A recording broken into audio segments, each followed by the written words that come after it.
দিল্লিতে ক্ষমতাচ্যুত ও পলাতক সাবেক প্রধানমন্ত্রী শেখ হাসিনার সংবাদ সম্মেলনকে কেন্দ্র করে ঢাকা ও নয়াদিল্লির সম্পর্কে নতুন করে তৈরি হয়েছে তীব্র উত্তাপ। মানবতাবিরোধী অপরাধে দণ্ডপ্রাপ্ত শেখ হাসিনাকে ভারতের মাটিতে বক্তব্য দেওয়ার সুযোগ দেওয়ায় ক্ষুব্ধ প্রতিক্রিয়া জানিয়েছে বাংলাদেশ।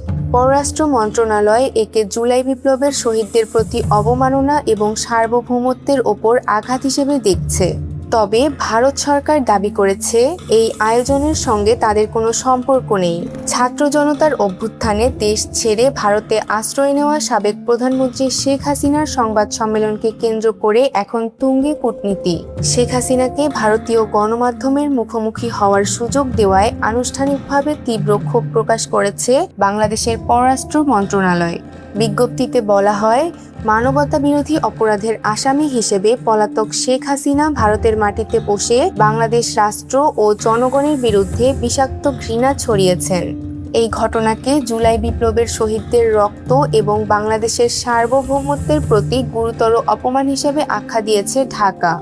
বাংলাদেশের এই কড়া কূটনৈতিক প্রতিক্রিয়ার মুখে সাফাই গিয়েছে ভারত। শুক্রবার দেশটির পররাষ্ট্র মন্ত্রণালয়ের সাপ্তাহিক সংবাদ সম্মেলনে মুখপাত্র রণধীর জয়সওয়াল দাবি করেন, এই ঘটনার সঙ্গে ভারত সরকারের কোনো সম্পৃক্ততা নেই। রণধীর জয়সওয়াল জানান, অনুষ্ঠানটি একটি বেসরকারি গণমাধ্যম আয়োজন করেছিল। এতে ভারত সরকারের কোনো ভূমিকা ছিল না।